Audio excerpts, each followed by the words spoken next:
Hello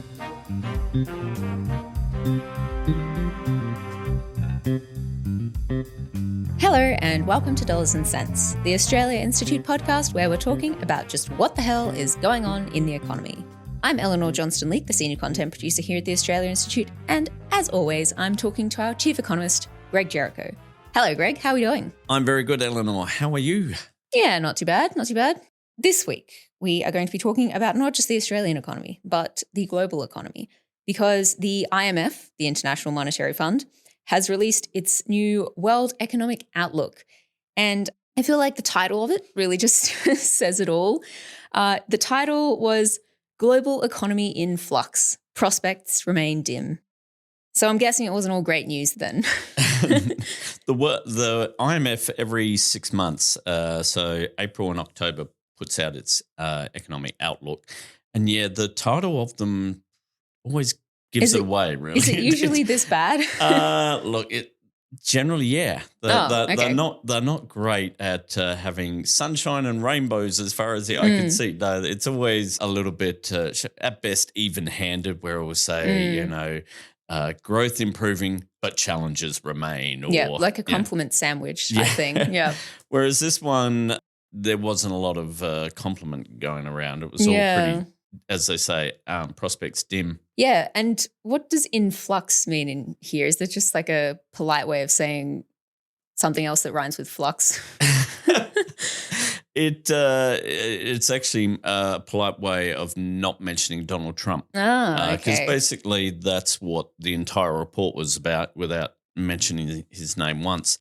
In flux basically means we have no freaking idea what's going on because not only are prospects dim, but so is the President of the United States. So who the heck knows what thought bubble, brain fart he's going to do tomorrow, let alone what he's done over the past 6 months. So things are in flux. So really what they were focusing on a bit was, things mightn't seem as bad as we thought they were in April, which, if we cast our minds back to April, was Liberation Day, as far as Donald Trump thought it. My fellow Americans, this is Liberation Day. Waiting for a long time. April 2nd, 2025 will forever be remembered as the day American industry was reborn, the day America's destiny was reclaimed, and the day that we began to make America wealthy again. Going to make it wealthy, good and wealthy. That's when he announced all the tariffs and came up with the big list. That feels like so long ago. It is a very long time ago. So much has changed. And yet, not that much. No. Yeah. But think of the friends we made along the way. No. So they sort of essentially this report is saying, look, maybe they're not as bad, but I don't trust what might happen, and even still not that great anyway.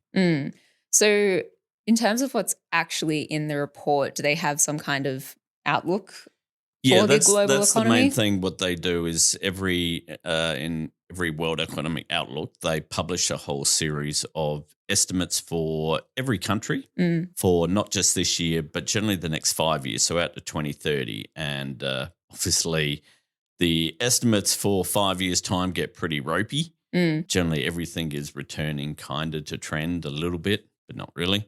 But what most people are looking for, what's happened to their predictions for this year and next year. And the good news is that for most countries, certainly Australia and America, they have upgraded their forecast for growth since April. Okay. That's still pretty crap. What's Australia's predictions here? Well, it was going to be in April, they were thinking the economy this year would grow 1.6%, which is about half of not a lot. half of good.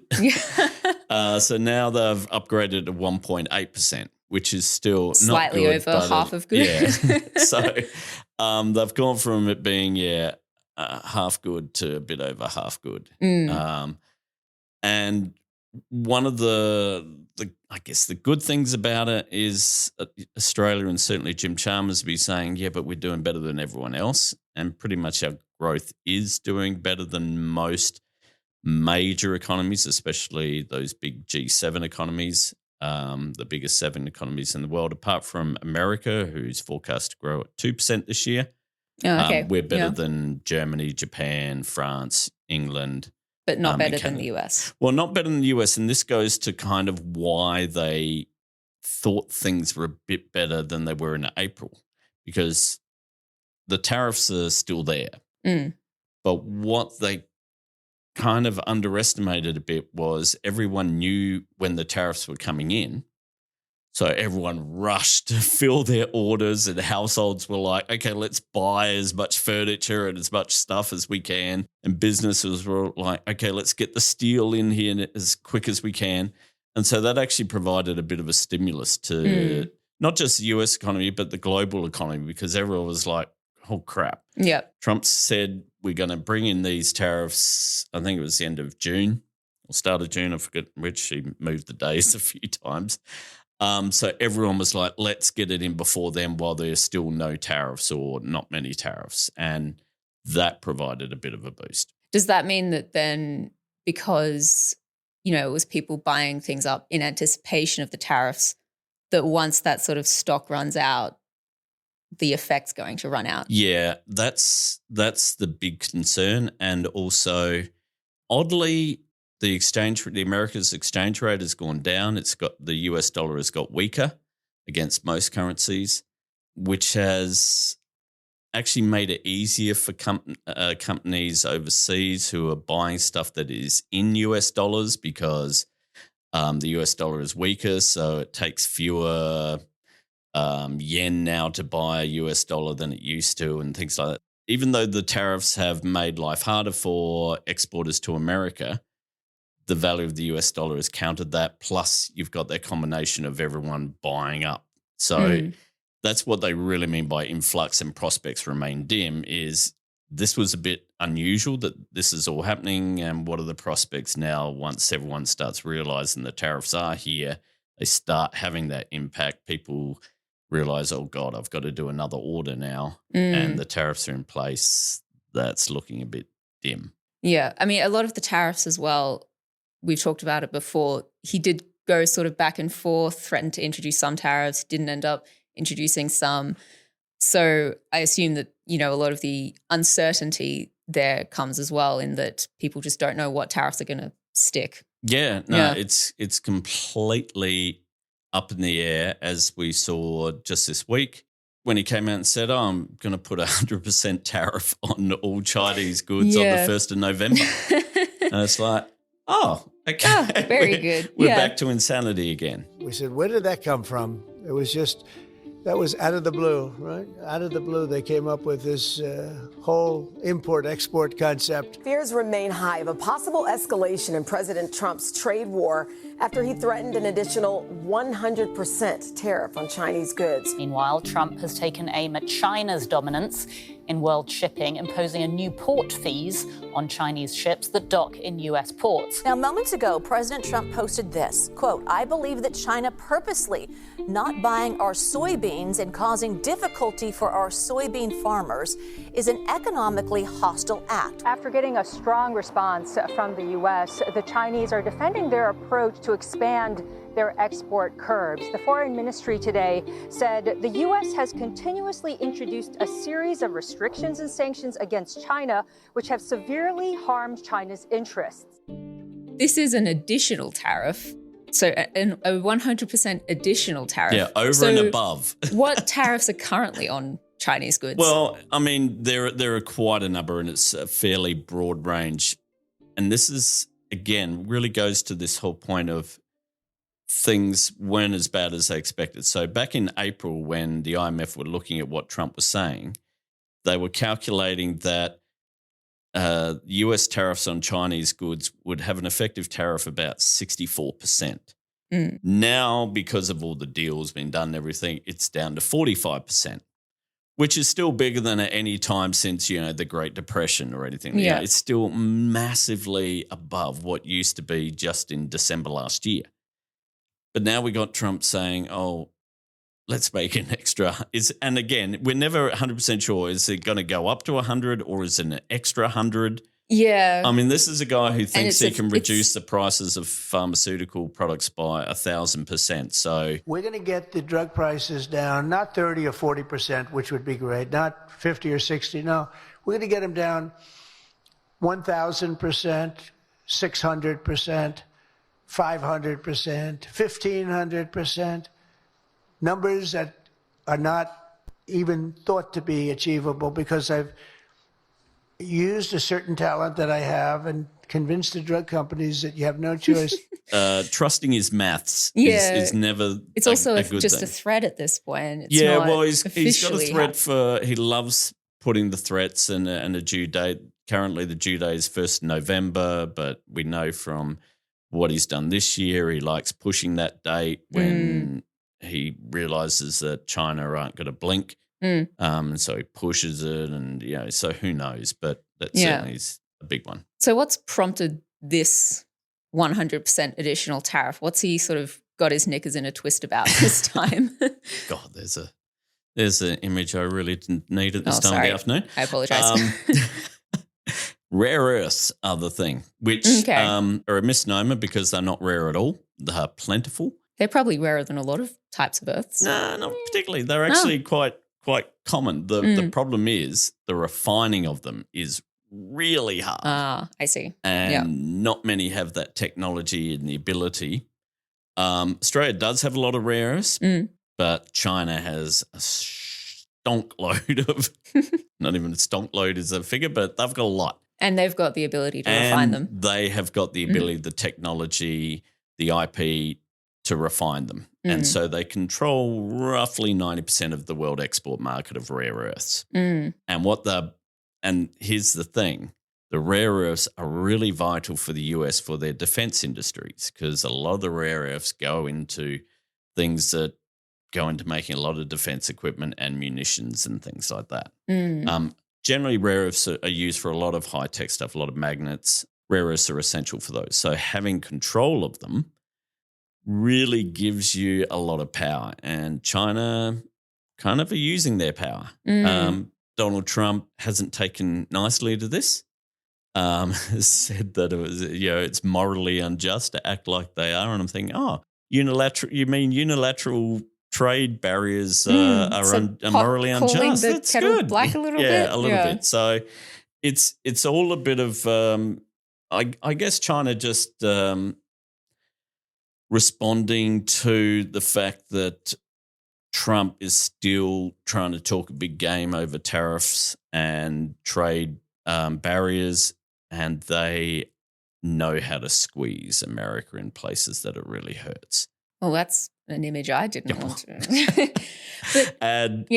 So that's pretty much what's going on here. Yeah. But rare earths have been something of a bargaining chip that Australia has been trying to use recently. We've been trying to get a deal with the US, I think, to use our rare earths and then the US to refine them, something like that. That's the thing. We got a lot of rare earths, and Trump would like to get a really special deal for our rare earths.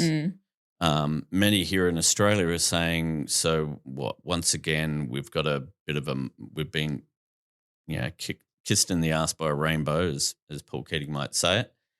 And as we were with the first mining boom, we're just going to basically give it away like we did with our iron ore and stuff to China. John Howard doing a cruisy deal for China, and we've done with our gas. And once again, we got these rare earths, which, not rare, but we've got a lot of them. Yeah. And we're just going to give them to America for a cruisy deal, and we won't even think of trying to get the technology to refine them or do all the value adding here. Yeah. But could this, the 100% additional tariffs on China, could that then benefit us in this potential deal? It could. Look, it could. But again, it comes down to one of the things that they're also doing with this deal is restricting the ability of the refining process and everything. And that's a big deal. That's what we want. Yeah. So that's where the US is really being hurt. And, it's something where, yes, we could potentially take advantage of it, but we haven't been too savvy about giving away our No. minerals. So I mean, investing in infrastructure and over just digging stuff up, shipping it out. Not really Australia's we really like forte. digging it up and just shipping it out. And again, it's an expensive, it is a tough process, and we certainly don't have the capacity anywhere near what China does. But it just shows that at the moment, because the rare earths are so needed for a lot of our technology, and China has such a control over it that people are kind of they've always known this, and it's always been a concern, and now everyone's thinking, actually, we probably should do something about that. Here's the thing: when you've had a president in America who has decided to basically bin, a good 30 years of trade liberalization, as in sort of getting rid of barriers, having more open process, and he's just bin that. So there's not even a case of, we'll take them to the World Trade Organization. Like, everyone's like, who cares about that anymore? Trump doesn't give a damn, so why will anyone else? When you've got a president who's decided to do that and think, because America's the big dog, and China's like, really? Are you? Are you really? We're a pretty big dog. And so that's the thing. We're in this situation where it's become a bit of very much a trade war. And China are letting everyone know that they know how to play too. And they're a bit smarter. A lot smarter, actually, than Donald Trump. Yeah, well, we'll see how that goes for them. There's been another sort of side effect of the uncertainty that Donald Trump's created in the global economy recently. Travel. Australians aren't traveling to the US nearly as much as they used to. Pretty understandably, considering all the stories that have been coming out about, people getting detained at the border for visa issues. How much have the numbers dropped recently?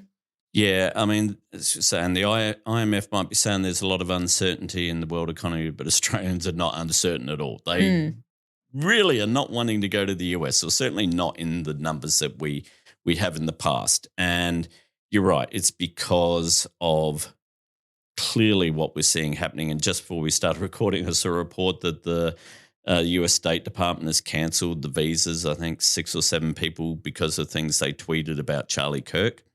And on that, I definitely am not going to be granted a visa into America. That ship has sailed without me. But there's a couple of things going on. The first was COVID, which killed all tourism everywhere. And perhaps not surprisingly, once all the borders opened, our travel habits changed a fair bit.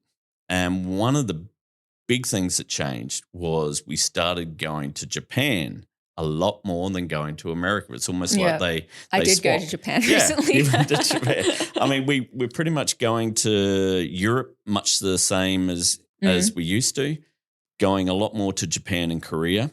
Indonesia and New Zealand, much the same. Indonesia is still our number one, which is code for Bali. But the US, there's been a massive drop-off. So in the past year, compared to the year before the pandemic, the number of Australians going to the US has dropped by about 28%, so more than a quarter. Now, there are only 3 other places where those numbers have dropped more. Russia. Yeah, that makes sense. Yep. A fair bit has changed since 2020. Yep. Israel. Yep. Fair bit of change. And New Caledonia, which people might not realise, but if you go to Smart Traveller, it has a huge warning saying, do not travel here, massive civil unrest, and there's a lot of ructions going on there. So, so very unsafe place to travel. So that 3 really unsafe places to travel, and then you've got America just behind them in the big shift. So some of it is just, our habits have changed after COVID, but also there's a massive Trump impact. So August, the most recent figures, travellers from Australia to August this year are down 10% on what they were August last year. Now, of the other sort of top 10 nations that we go to, and destinations, if you include sort of Northeast Europe, because, France, Germany, Italy, like me, you do all of them at once, so you Yeah. don't really count them separately. Every other nation, the travel numbers have gone up in August compared to August last year. America down by 10%. And if you go, oh, maybe they just had a bad month, let's do all of the winter months where Australians flock over to the Northern Hemisphere. So June, July, and August, combine those together, it's still a 3% fall. Everyone else went up. Yeah. You know, it's really significant that in pretty much the past 6-7 months, there has been a big decline in travels to America, and it's getting bigger. And partly the reason it's getting bigger is many Australians would have already booked their travel before Trump's election. You book true. 6, 7, even a year ahead sometimes. Now people are like, yeah, no, I could go to Japan instead. Yeah. So it's I think a really good indicator to everyone that, we might be thinking, oh, things aren't as bad as they were in April, but they're still really bad over in America. You know, the basically the authoritarianism, when you've got Trump giving speeches saying, the army should use US cities as training grounds. Yeah. And Stephen Miller saying Trump has plenary powers. Yeah. Yeah. And just the fact that people know that not only ICE, but also the border restrictions are becoming really precarious. And so people are like, look at that. Yeah. There is a lot of other nicer places in the world. So I think it's not just Australia, it's the entire world are basically giving the thumbs down to America. And a great example of this, last year there was this organization called Tourism Economics, which does a whole lot of research on tourism around the world. Last year, they were predicting that America's international tourism would rise 9%. They've just put out a update where they are now predicting it'll fall by 8.2%. So going from a 9, thinking, tourism will go up by 9% because everyone is starting to travel a lot more. They've gotten over the COVID hump, essentially. Yeah. And it's like, oh, yes, they have, but I'm not going to America. So I can go to other countries where they won't check my Twitter before exactly. I enter. Yeah. So just a really good, I think, indicator of how the world views America. It's one that you can't sort of argue with, because if people don't feel like going to a place, you can't just say, oh, America doesn't have much to look at, or there's not much stuff, or it's America itself hasn't changed other than how it's been run, and people are voting with their wallets. Yeah. The federal government has made major concessions in the face of resistance to its superannuation tax reforms. Okay, this morning on my recommendation, the Cabinet agreed practical changes to make the superannuation system stronger, fairer and more sustainable. After 2 years of saying there was no room to move, 6 changes have been endorsed by the Cabinet. Plans to tax unrealised gains ditched, but tax on balances between $3 and $10 million doubling to 30%, over $10 million, 40%. The thresholds indexed to inflation. Now, moving on to some domestic politics, domestic economics. There's been some changes, some progress in something that we've talked quite a bit about, the proposed superannuation tax concession changes that the government has on the schedule. But it's not all good news. They've walked back a few of the changes that you thought were good. So just to recap, in the original plan, the government was going to add another 15% in tax to earnings on superannuation balances over $3 million. So that would make it 30%, which is still a tax cut compared to the average income tax. It would not be indexed to inflation, and they would be calculating tax on unrealized gains, so earnings that have been made on investments but they haven't been cashed out yet. So, new plan. It will be indexed to inflation, the CPI measure of inflation, and it will not apply to unrealized gains. They've also introduced a threshold. So balances between $3 and $10 million will be taxed at 30%, but balances over $10 million will be taxed at 40%. What do we think, Greg? And one other thing that they've introduced, they've expanded is a thing called the low income superannuation tax offset. Okay. Which basically it's gone from $510 to $810, and the threshold for that has gone from cutting out at $37,000 to cutting out at $45,000. Now, the reason for that is because your superannuation concessions and earnings are taxed at 15%. But people's who only earn $37,000 are actually paying less income tax than that. Yeah. So it was actually a penalty for them to have money in super. Yeah. And so what they would have is this, in a sense, a tax offset. Because the government has introduced changes to that first income tax rate, gone from 19 to 16, and it's going to go to 15 and then 14%, that would make the penalty even worse. And so they've changed that. So that sounds good. Yeah. And that's very good and excellent. I think it's going to cost about, from memory, about $400 million a year or something like that. It's not nothing. It's a vital thing for low income earners, and especially women who work part time. They're the biggest cohort of that. So that's good. But what they've done is, as you say, they have brought in the indexation. So $3 million is going to remain kind of in real terms the place where the higher tax rate kicks in. Not great. No. It's a thing that really is not needed. As I say, it accounts for about 0.5% of everyone with the superannuation balance. Even if they hadn't indexed in 30, 40 years, we'd still only be talking about 10% of people, so still very much the richest and the wealthiest in society.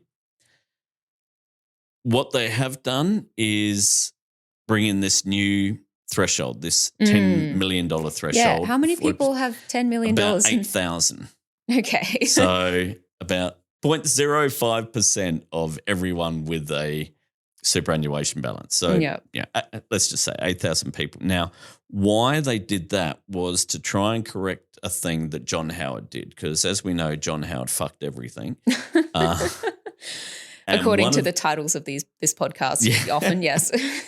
One of the final things he fucked was getting rid of a thing called reasonable benefit limits. So what this essentially was saying was, when it was introduced, because we had all these tax breaks for superannuation to encourage people to save, there were these reasonable benefit limits that basically were, once you got to a certain amount, it was kind of like, you've got a reasonable amount of super, it's probably time we can stop your benefits, so you don't get the benefits of those superannuation tax concessions. Yeah. John Howard was like, nah. Let's get rid of those what even completely. And so suddenly you had everyone, let's just pile everything into super as much as we can. And that's how we get 8,000 people with $10 million in their super. Yeah. And so Jim Chalmers would love to have gotten rid of that, but it's really hard to put the toothpaste back in the tube after that, because what do you grandfather it? It's a bit hard to say, oh, sorry, you got to sell all your super, because it's just really tough. So what he's done is putting that 40% there kind of sets a bit of a limit, because at 40%, it's pretty much in line with the top tax rate of 45% and average tax.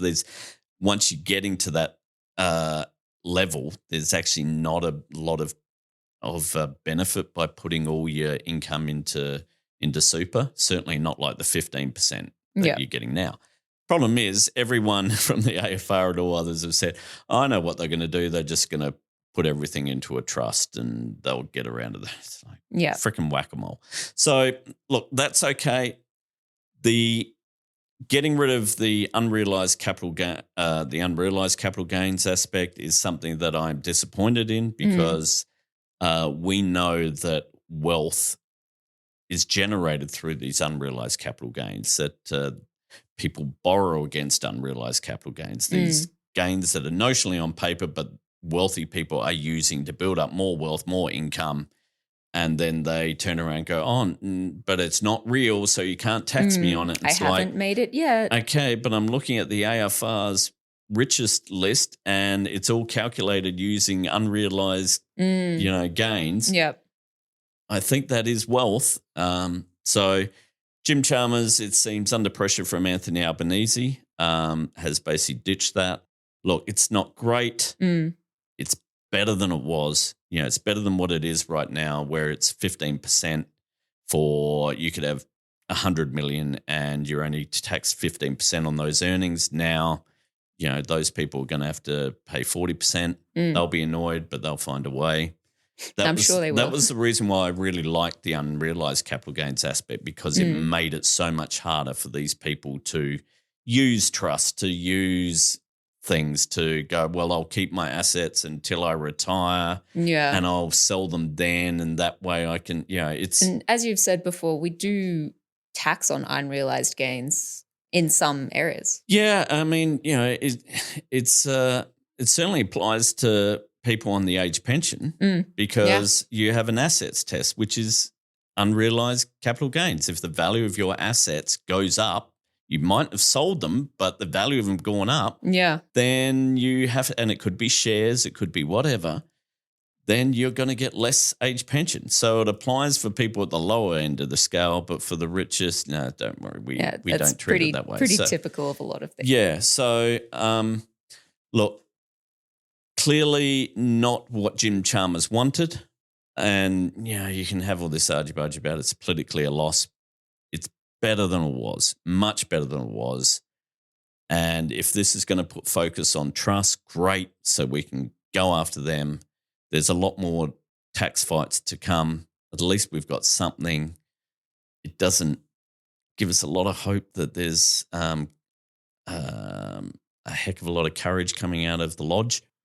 But, you know, you take the wins no matter how small when you can get them, and the fact that we're at least addressing the fact that superannuation is such a tax fraud at the moment, and as people have become more aware of that, is a good thing, and we keep pushing that ball up the hill. Yeah, well, and still keeping the political argy-bargy on this podcast at least. Absolutely.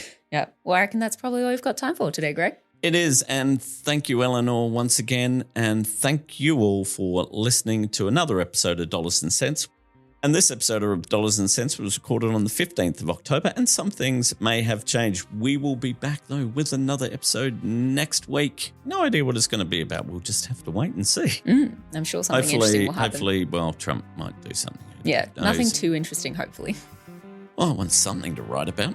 You can find all information about our travel numbers, about what the IMF was going on about in my article on the Guardian Australia site, and for more information about why we really need to fix the superannuation tax concessions and other aspects of tax on our website, which is on australiainstitute.org.au.